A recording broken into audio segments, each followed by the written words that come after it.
Panther Nation podcast. Yeah. Let's go. Yeah. Oh, cut it. Cut right. And I would like to introduce one of the hottest podcasts in Carolina history. Let's go. Yeah. Talk less chat. We got time to chop it up. Talking analytics and fantasy draft. You know what's up. Panther Nation representing. Cause this is where we talk that. Talk that's so incredible. Make them rewind that talk back. Pause. Talking Panthers football, we discussing it all. On and off the field, you know exactly who to call. You know we the #1 podcast. Competition is non-existent, you need to stop that. Pause. It's an honor to be a Panther fan. Pause. At Bank of America, that is where we ball. Coming to the jungle, then you gonna feel the pause. Winning the trophy for the city, it is the cause. Black, white, and blue, we going Carolina strong. And this is the conversation where everyone belongs. Discussing all the numbers and topics, you know we got it. We the hottest podcast and we popping. Let's go.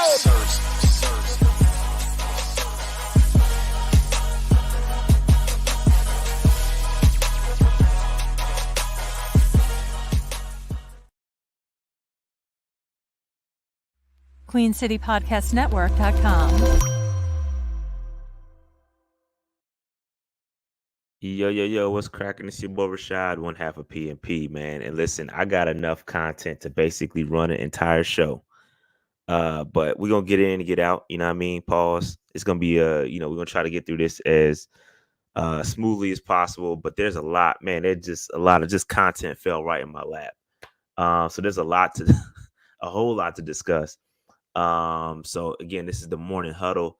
If you're new here, man, make sure you hit that like button, subscribe button, notification bell, all that good stuff, man. The morning huddle is where we discuss all the topics related to the Carolina Panthers. And if there's the topics that are out there, we're gonna talk about them. You know what I mean? So it's just a chock full of stuff to talk about. So we're gonna go ahead and talk about it, break everything down, man. Make sure y'all grab yourself some coffee, man. Get some some Joe. I got some maple pecan Starbucks, you know what I mean? Get your little sip and let's get it cracking. So first thing we're gonna start off with is the whole Deebo Samuel situation.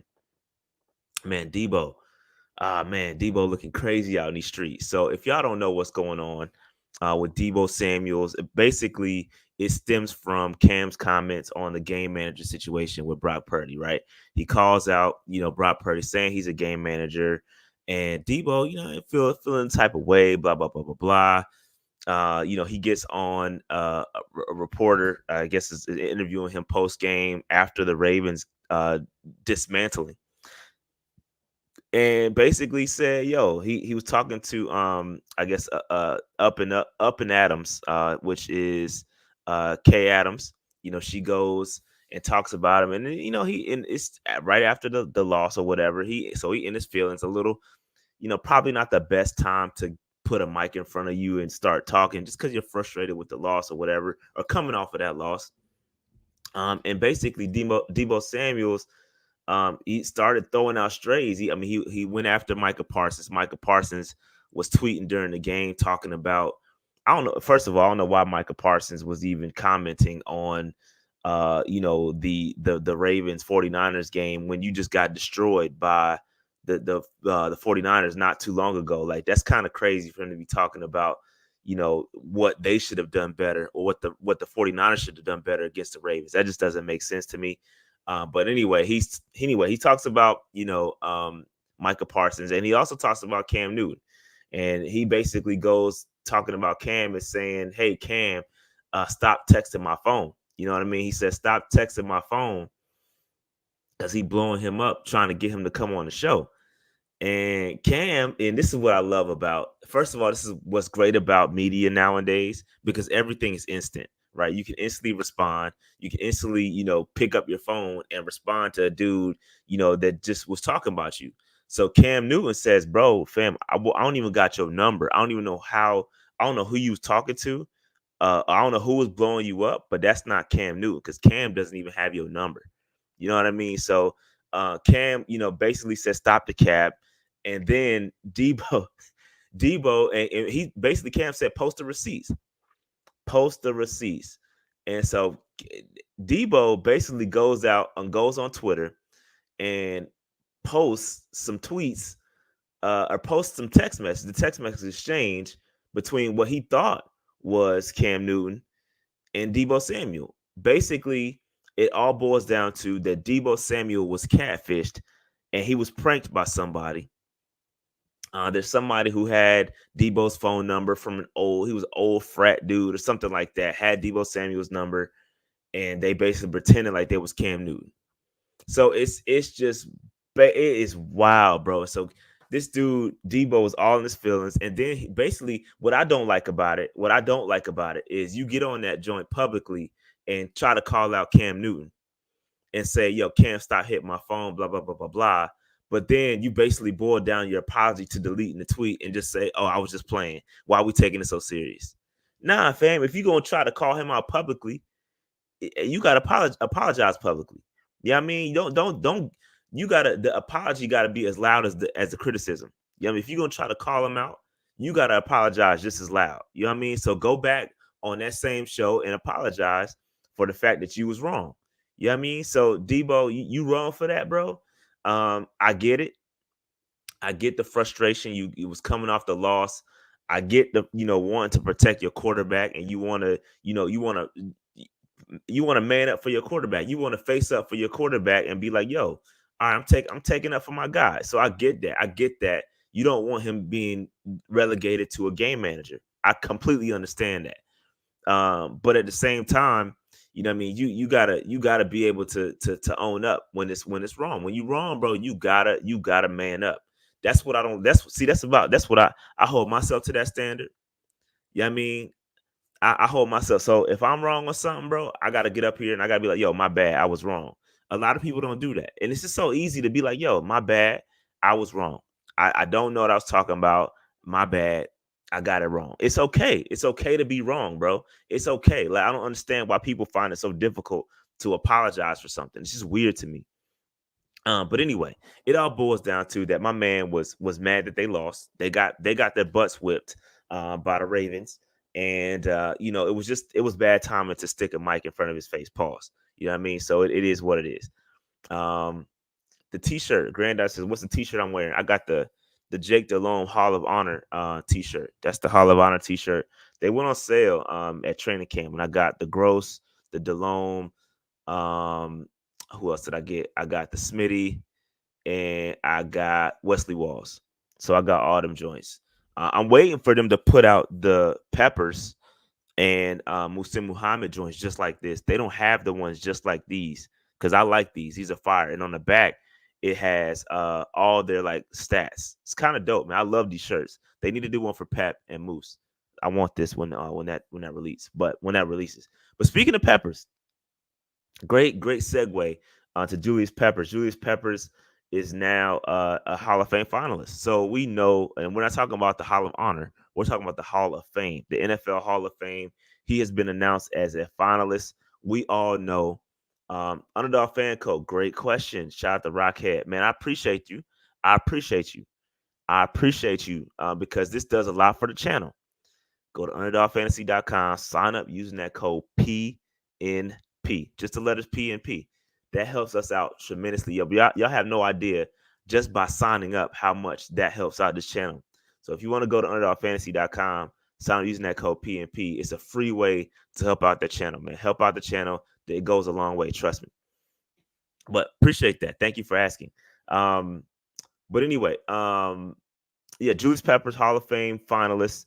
And let me see if I can get the rest of them because it's a solid list. But we know Peppers is going to be first ballot. He's going to get in the Hall of Fame, and I want to book my ticket to Canton, my flight to Canton, because I want to be there.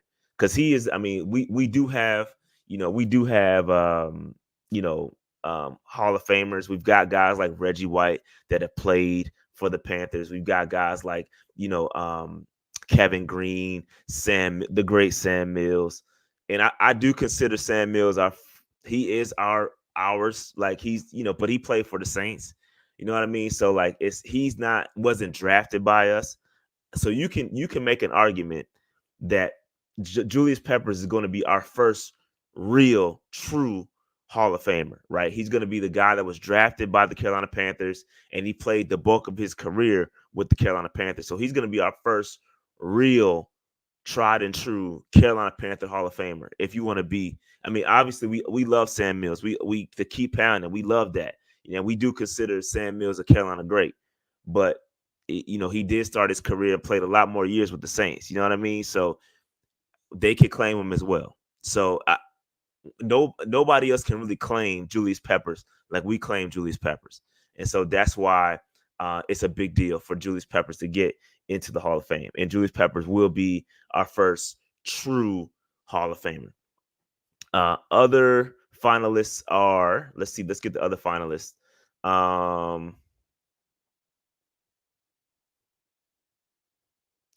Let's see. Other finalists are going to be Eric Allen, a DB for the Philadelphia Eagles, played the bulk of his career with the Philadelphia Eagles. Jared Allen, also a Carolina Panther in 2015. We love Jared Allen. I have a autographed. I remember getting his autograph at practice one day. He was so surprised to see his jersey because he hadn't seen a Carolina Panthers version of his jersey yet. So I have, it's awesome. He was so surprised to sign, and he was so grateful to sign it and see it. So shout out to Jared Allen, man, 2015 Carolina Panther. He's also a Hall of Fame finalist. Willie Anderson, who played the bulk of his career with the Cincinnati Bengals. Jari Evans, bulk of his career with the Saints. Dwight Freeney in Indianapolis Colts, played for the Colts for the bulk of his career. Antonio Gates, who played for the Chargers his entire career. He should get in there. He should be I don't know if he's first. I don't know if he was eligible last year, but he should absolutely get into the Hall of Fame tight end for sure. Rodney Harrison, who played for split between the Chargers and the Patriots. Devin Hester, who's eligible last year. Chicago Bears. Torrey Holt, St. Louis Ram. Andre Johnson, Houston Texan. Peppers, obviously, we just talked about. Fred Taylor, who was also doing his thing, with the pivot. He's Jacksonville Jaguar. Reggie Wayne, Indianapolis Colt, entire career. Patrick Willis, 49ers. Darren Woodson, the Cowboys. So it's a solid list. It's a solid list. But from that list, who do y'all think should get in?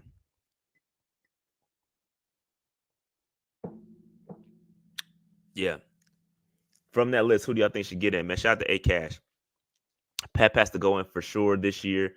If he doesn't, that just shows how the voters don't know anything. Also, Smitty keeps getting disrespected. I'm gonna hold my thought on Smitty. I want to talk about the guys that are eligible first before I talk about the guys that aren't. And Smitty is not eligible, unfortunately. I'll talk about that in just a second. I'll break down why that is a travesty. Steve Smith should definitely be in the conversation. But there's a logjam at wide receiver. This is basically what Dave talked about.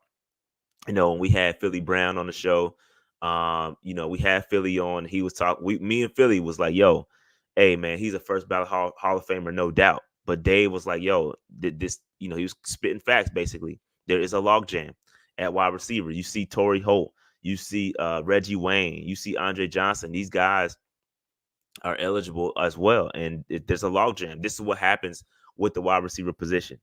But let's see who A-Cash thinks Pep, Eric Allen, Willie Anderson, Andre Johnson should all get in this year, and Willis. This is a good list. Smitty, Gates. He's not eligible. Gates, Pep, Wayne first over Willis. Hester is he's listed as a returner. He's going to get in as a returner potentially, but he was eligible last year and didn't get in, so he's going to be eligible as a returner. So yeah, man. I think let me pull this list back up. I think it's going to be Antonio Gates. I think it's going to be. I do think. Man, this is tough. I can see Freeney getting in.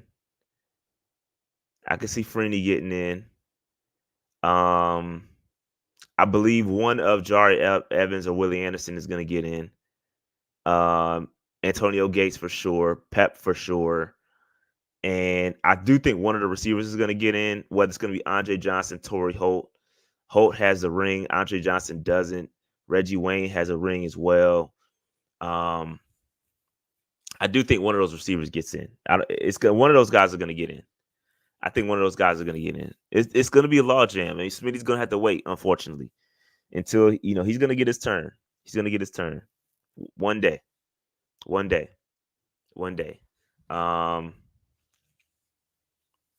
But yeah, man, Hester. Hester as a returner should get in.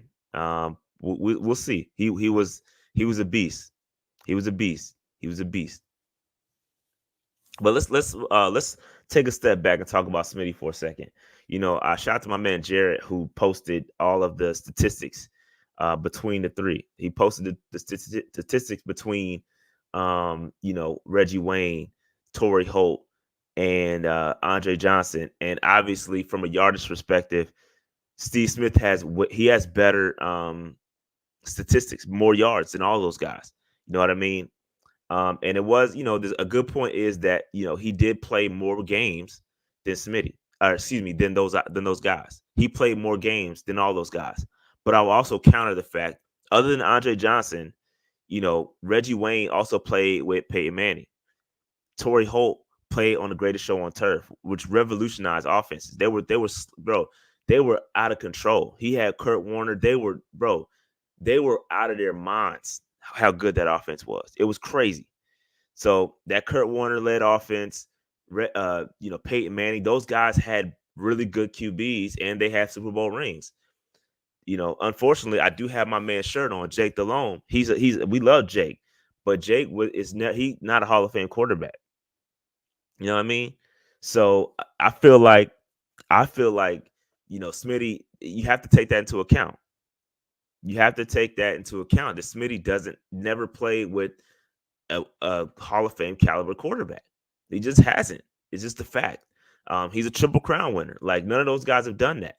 You know what I mean? So I do think Smitty is going to get in. He's just gonna have to wait. And unfortunately, there's gonna be some other guys like Larry Fitzgerald who might be first ballot. I mean, so there's gonna be some guys. He's gonna have to wait, man.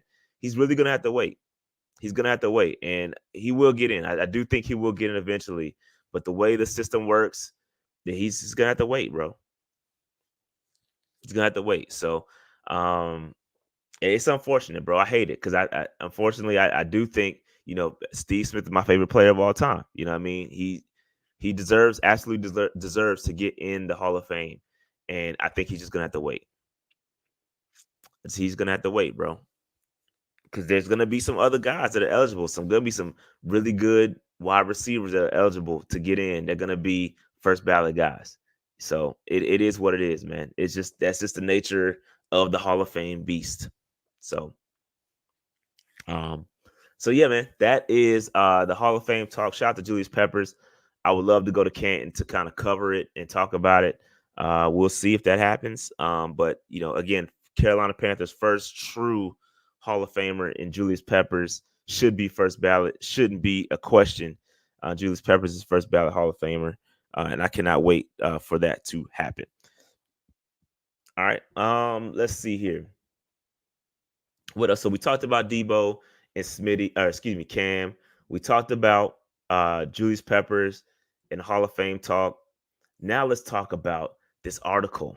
This article, man. Joe Person comes with the good stuff, because there's a great article that he just put out regarding Brian Burns and his struggles this year. And this is a great article. Again, shout out to Joe Person and The Athletic for releasing this. I will put a link into the chat for this article so y'all can check that out and support Joe Person and his great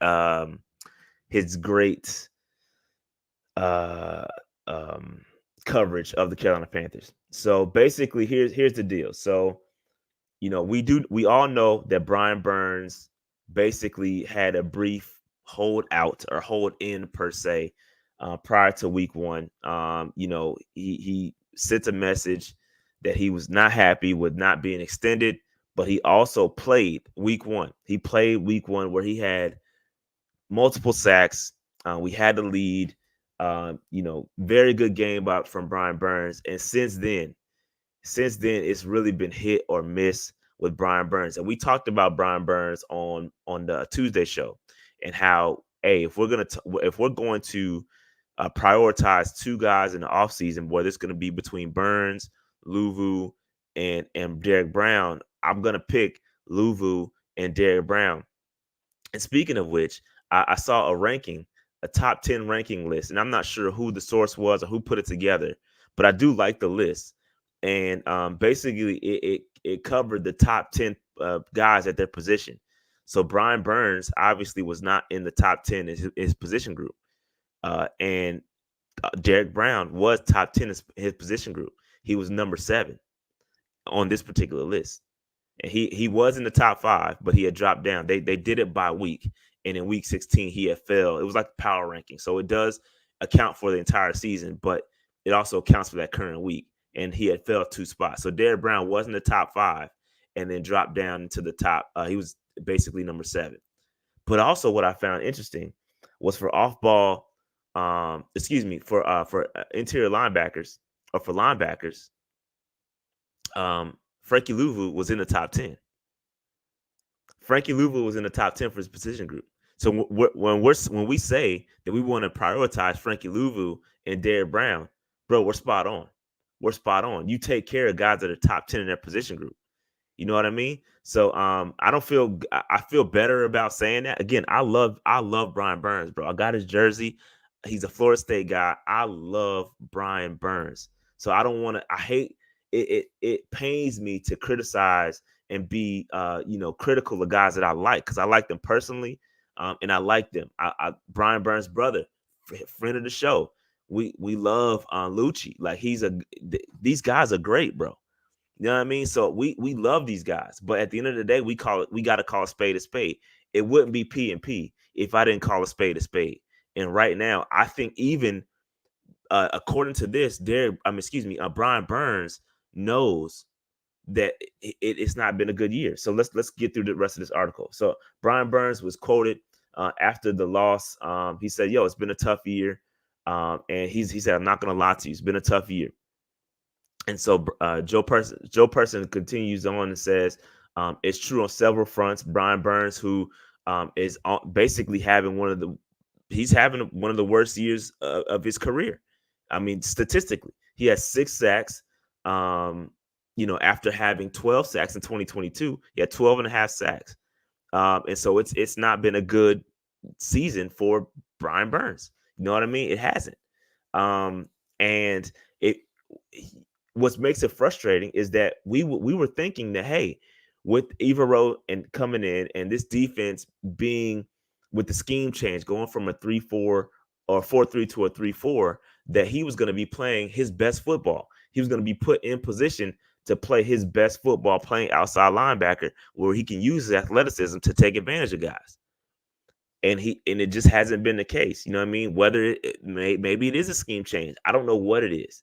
I wish we had a true reasoning as to why Brian Burns is struggling this year. But you know what I mean? It's just not. It's not a good look. And Brian Burns goes on to say it's been a challenge. He said, this is a quote from Brian Burns. He says, "It's been a challenge. This is by far the most adversity I've had to deal with throughout my career." He says, "I'm going to reflect on this.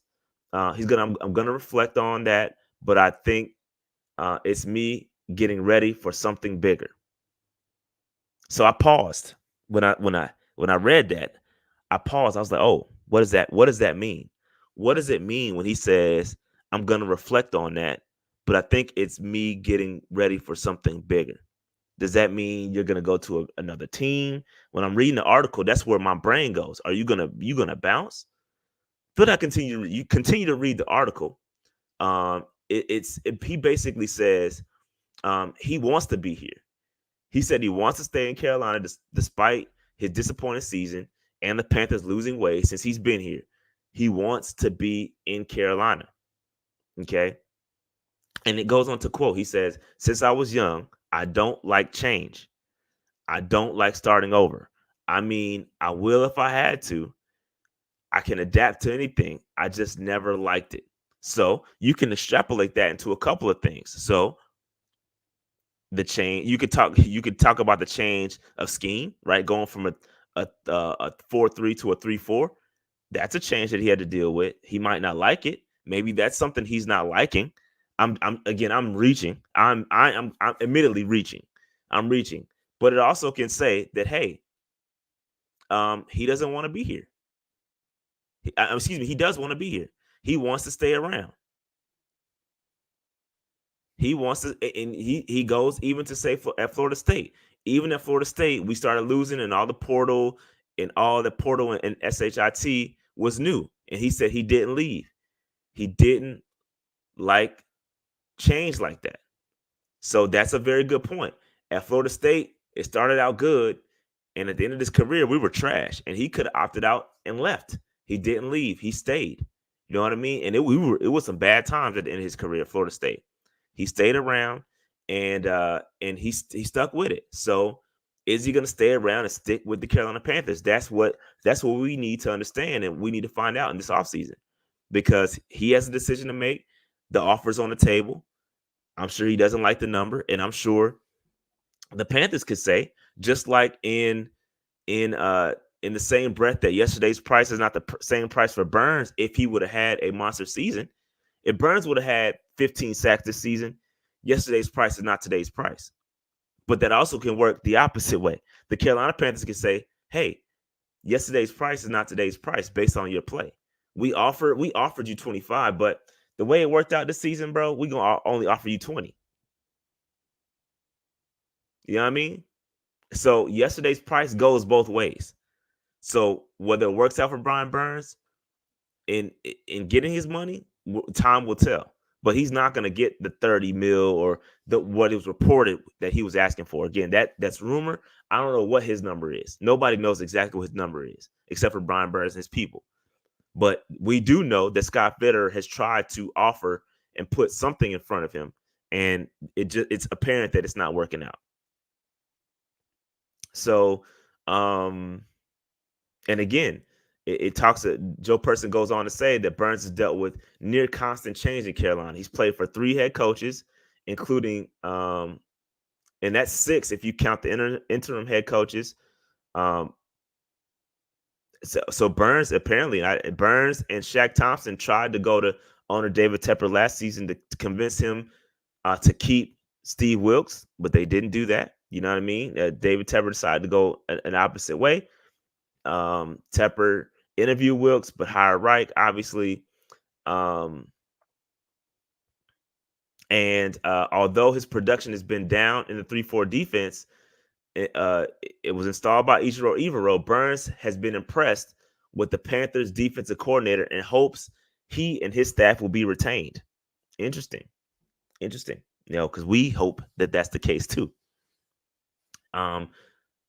This is a quote from Brian Burns. It says, "I hope they don't touch the defense at all. I understand business is business, so a couple of guys will probably have to split ways. But for the most part, the core guys are the core guys. That's how I see it. We definitely proved ourselves this year." So this is true. This is very, very true. I completely agree with that.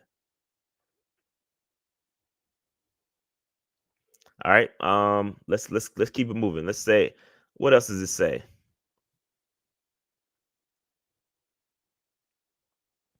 It says the Panthers are 5th in NFL in the NFL in total defense, but last in sacks and takeaways. That's crazy. We're 5th in total yards, but we're last in sacks and takeaways.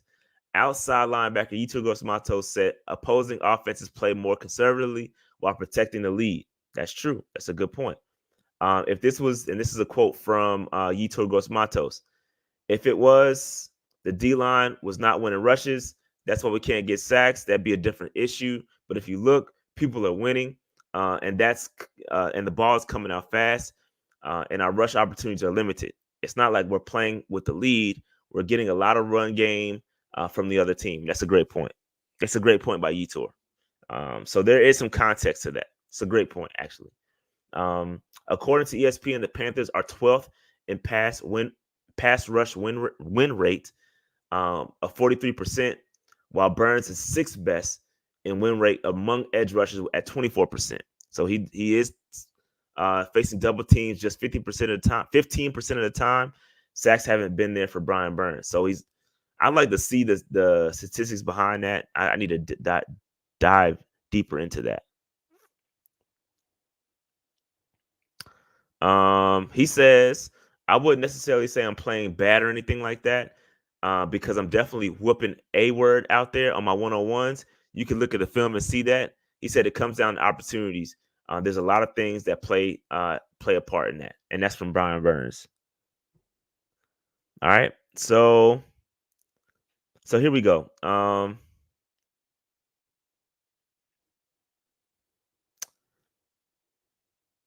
Let me see. So it says he goes on to talk about what 2024 would look like. It says as for where he'll be in 2024, Burns could be back in Carolina on a franchise tag after the front office balked at his $30 million a year contract demand last summer. So apparently, according to Joe Person, the $30 million was the asking price. Again, we don't know. That's what Joe Person is reporting.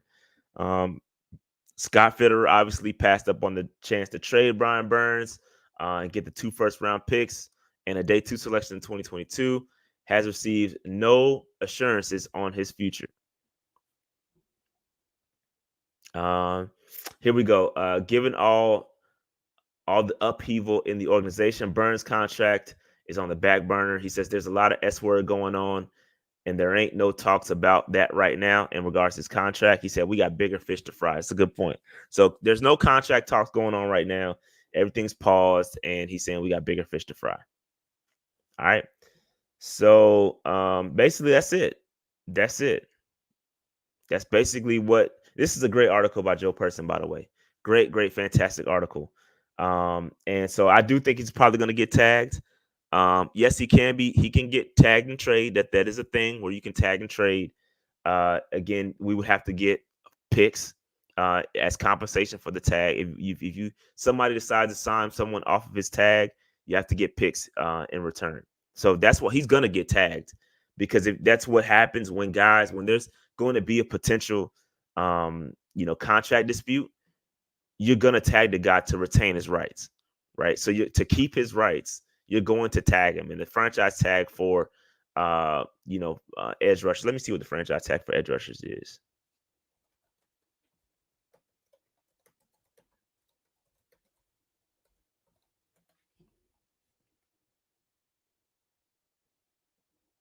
All right, so the franchise tag for edge rusher is going to be $19.73 million. And the transition tag is a little less than that at $17 million.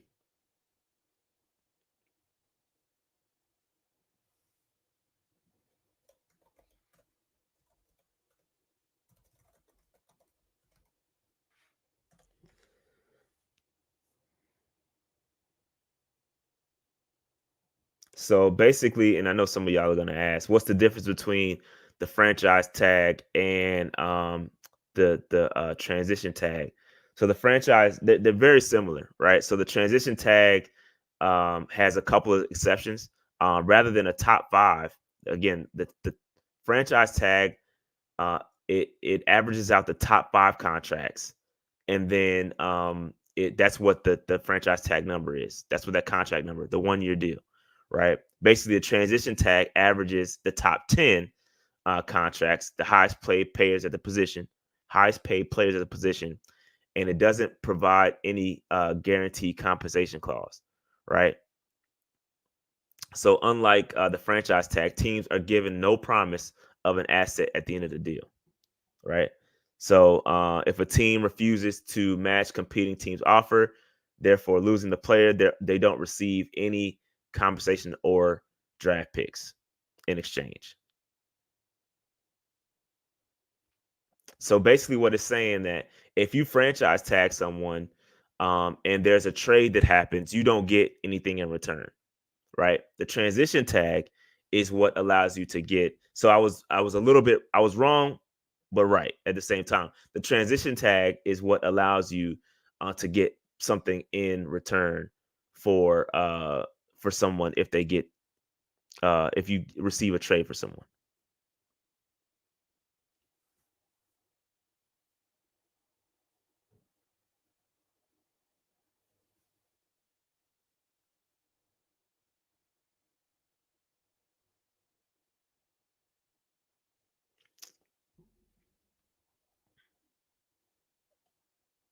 So we'll see. We'll see what happens. We'll see what happens when it comes to is Dave live still going on? I don't know. I don't know. I don't know what if Dave is going live or not. I have no idea. So the QB franchise tag is a lot.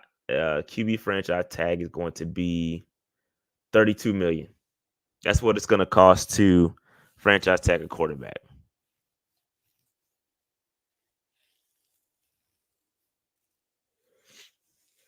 So again, I expect if it listen, here's the deal.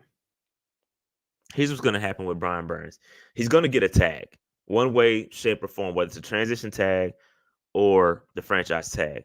You're going to franchise tag him if you know that the deal is imminent.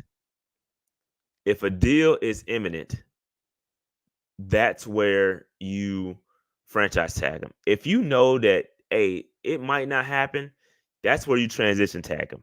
Transition tag will allow you to get some picks in return, and it's going to give him a little less money, but it's still you still retain his rights. So we'll see what happens, man. But he's going to get a tag either way. Brian Burns is not going to go anywhere for nothing.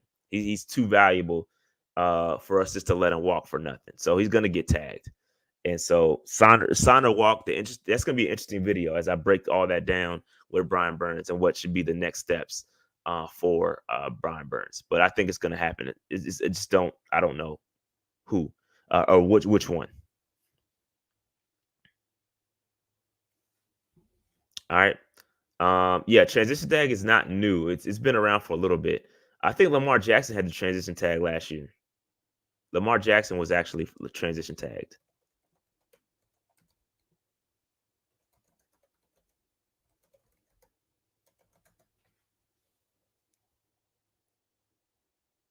There's a couple of guys who have been it was a non-exclusive franchise tag. My bad. It was a non-exclusive franchise tag for Lamar Jackson. So the non-exclusive franchise tag. All right. So I'm gonna have to do a video about this because it's kind of complicated. It's kind of complicated.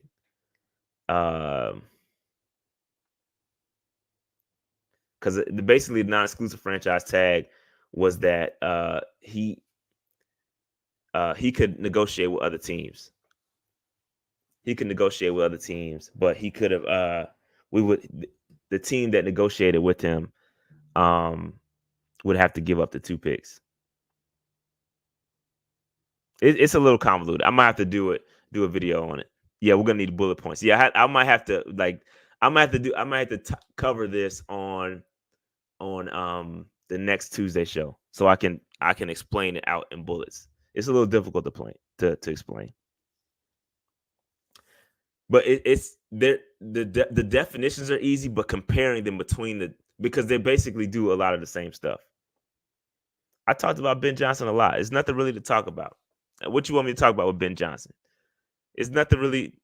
We talked about Ben Johnson at length on the Tuesday show. I've talked about him several times on the morning huddles. What else? What else you want me to talk about with Ben Johnson? Because it's nothing going to happen until after the playoffs and when they're booted. He can't negotiate and interview until then. So it's a moot point really talking about it. Really, Josina stuck by her guns and said, "Hey, the 15 million is the 15 million for the Panthers." Right? There was some sources connected to the Panthers that's what we were told, 15 million. So, hey, at the end of the day, it doesn't matter what the number is. It doesn't matter what the number is because there's no salary cap for head coaches, so it doesn't really matter. Ladarian Carr says, "Did you guys decide if you were going to do the Fix the Panthers competition with free agent in the draft. By the way, I appreciate the live, my guy. Yeah, we're gonna do that. We're gonna do that. We're gonna do it. Me and Dave, we're gonna do a head-to-head battle on Fixing the Panthers. This is gonna be in the off season. It's gonna be in the off season. We got a long way to go. We'll probably do it during the playoff weeks. We'll start with head coaches.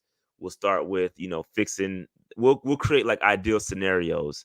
And we'll create a Fixing the Panther series. But yeah, we'll do it. Me and Dave. It's gonna be dope. It's gonna be dope.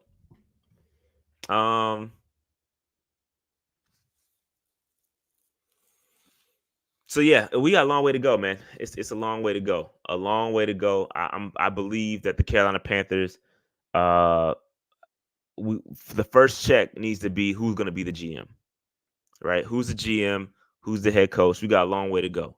But then I will discuss the franchise tag, transition tags, and all that. We gotta go through all that because it's a little bit convoluted. Excuse me.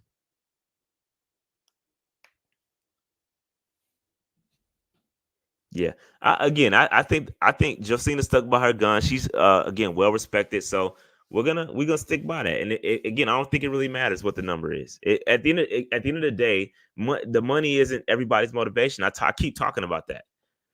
The money isn't everybody's motivation, bro. It's about whether he wants to be here or not.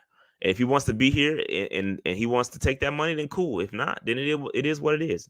Nobody really cares about coach's money. I missed a super chat. My bad. Shout out to T Holiday. Burns equals Clowney. Trade him ASAP. Wow, that's strong. That's strong. That's strong, bro.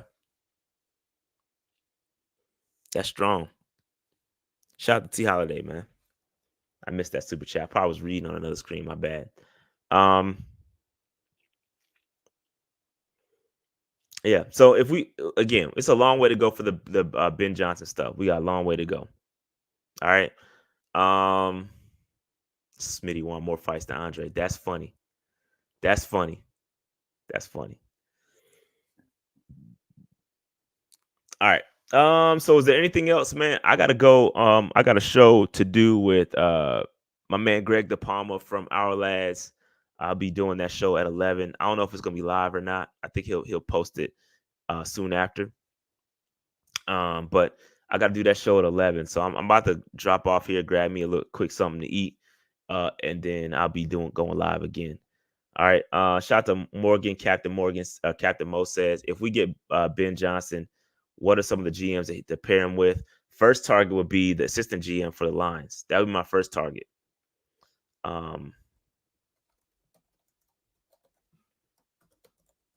But again, Ray Agnew is who I was talking about. So Ray Agnew is the assistant GM for the Lions right now. That would be my first bet, because again, they have chemistry already. That would be the first thing I would. Again, it's about who can work together successfully, and that they've done some good things in Detroit. They drafted very well. They've made some trades. They've done some really good things up there. And so I would want to get Ray Agnew and pair him with Ben Johnson. That's what I would want to do. All right. So here we go. I hate this talking point. Demigod says, yeah, Ben Johnson only been coaching the league for about 2 to 3 years. He's overhyped. Hey, bro, everybody has to start somewhere, right? So let me ask you this. Was Sean McVay overhyped when he was hired? Was Mike McDaniel overhyped when he's hired? There's so many names that are out here winning right now, and a lot of people would say, oh, they were overhyped. They were overhyped. They don't deserve what they've been doing. Mike McDaniel hadn't been coaching that long either. Look what he's doing, right? I hate that line, bro. Everybody has a start. Everybody has a start somewhere, right? So you want to be that guy that's going to take the risk and get the guy, and then you could be like, oh, hey, I told you, this dude was a baller. And if he does suck, hey, it can't get, well, I was going to say it can't get worse than what we are. But hey, if it doesn't work out, then hell, at least you tried. But bro, everybody has to start somewhere. That is such a weak talking point that, hey, oh man, he only has 2 years. He's only been, bro. That's what you need. Sometimes you need that guy. Okay, here's the counterpoint to that. Frank Reich had been coaching for several years. Why do we suck? If experience is the factor, then why are some of these teams suck so bad? Bill Belichick, he's been coaching for God knows how long. Why do the Patriots suck? Experience isn't everything.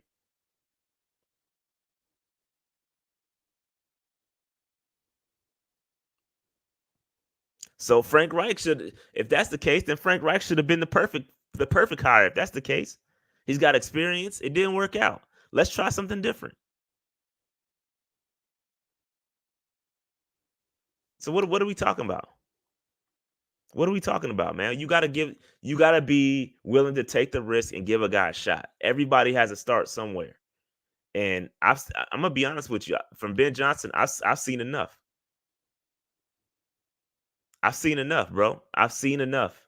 And again, the biggest question is, can he lead? Can he lead? Right? And if you go back, everybody goes back to the Senior Bowl when he was coaching at the Senior Bowl. The answer is yes. He's a good leader. The X's and O's, it ain't all about X's and O's, right? It's not all about X's and O's.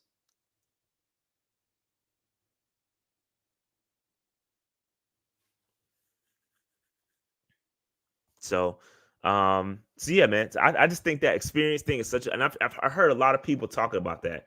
It's such a weak talking point to me. Like, bro, there's so many good coaches out there that started with no head coaching experience that just started from coordinator for a couple of years and they just got and they hit the ground running, bro.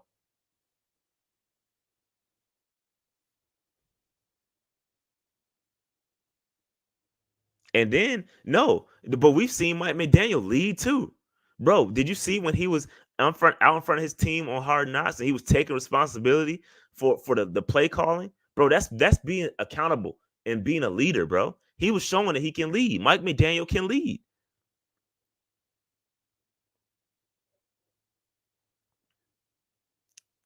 So yeah, man, it doesn't matter. It doesn't matter, bro. It doesn't matter that he doesn't have any head coaching experience before, right? What does matter to me, right? Now, here's the complete opposite of that because I don't want to take that point and be misconstrued because Matt Rule didn't have any NFL experience before he got hired here. That's the difference. We need somebody that has experience in the NFL, right? Because obviously it's a different beast. The college game and the NFL is completely different. But we've seen Ben Johnson call offenses here in the NFL. He has NFL coaching experience, right? He has it, just not head coaching experience. So I want to make sure I differentiate that point because some of y'all gonna be like, "Oh, well, Matt Rule didn't have any experience and that didn't work," and blah blah blah blah. Bro, it's NFL experience versus college experience. You got to have the NFL experience.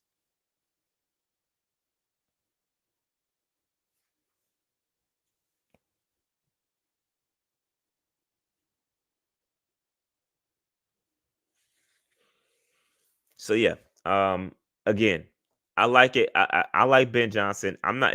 Things appear to be going that direction, but we got a long way to go before we can make that call. All right. All right. So with that said, man, I think I'm gonna call it a day, man. Again, we had some good topics here. If you just came in, um, make sure you go back, watch it. We talked about Cam and Deebo. We talked about Julius Peppers in the Hall of Fame, and we talked about Brian Burns and his lackluster season and what that means. We talked about all that stuff. So go back, watch the rest of the show. Make sure, again, hit that like button, subscribe button, notification bell. We're so close. We're so close to getting 22,000 subscribers. So hit that subscribe button and help us out. With that said, man, I'm getting out of here. Make sure y'all tune in to Dave's show tonight. I don't know if he's still doing it. I'm sure it is. I'm sure he is. But I haven't seen him or he hasn't sent me a message saying he is. So we'll see if he does. If I got time, I may hop on with him. I don't know. But that being said, man, like, subscribe, notification bell. I'm out. Peace.